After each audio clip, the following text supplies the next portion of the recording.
هاتنا بایکی پاییزی خیوتن قطابخانه که آواران اخستن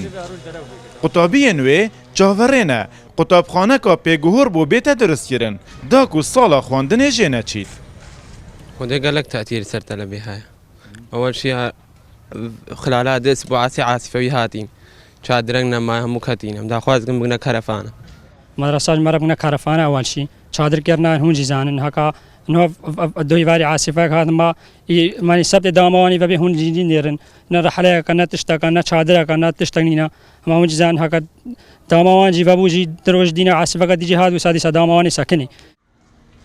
هندی قطابی هاتبون داکو خوبه گهیزن وی قطابخانه لبری بگهنه او کفتیه بر پیلکا بای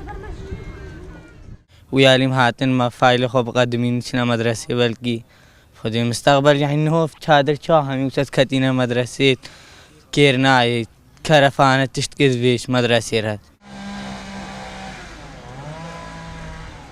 قطابخانه کمپا خانکه یا خواندن عربی لدیف سیستم حکومت عراق فدرال دخینید قناغ ناوندی و آمادهی بخوبت گیرید جبر زوری قطابیان دو دوام لتهنه کرن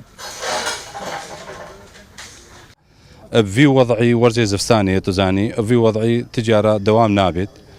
طلبيت مجي براسي 10,025 طلبينا 10,000 أو عددك ضخمة أو مدخازج منظمة يو إن يعني مساعدة ما بك وسيلة عاجل بك كرفانش مرة حتى إن شادر أفرو تشيكرن 7 عاصفة قوي هات زاني شادر تشي نابت دناف 16 کمپین آواراندال پارێزگەها دهوکی 36 قوتابخانە هاتینە vekirن ku hindek ji wan bi sîstemê Herêma Kurdistanê û hindek jî bi sîstemê Iraqa Federal dixwînin. Berî werzê zivistanê bigehît. Metirsiya xwe nîşa qutabxana kempa Xankê da û ev xîvetên qutabxanê êxistîne. û çarenivêsê 10,000 xwînkaran girêdayî heldan yan guhorîna van çadiran e dak û berdewamiyê xwandina xwe bidin. Eyûb Nisrî Rodaw, Kempa Xankê.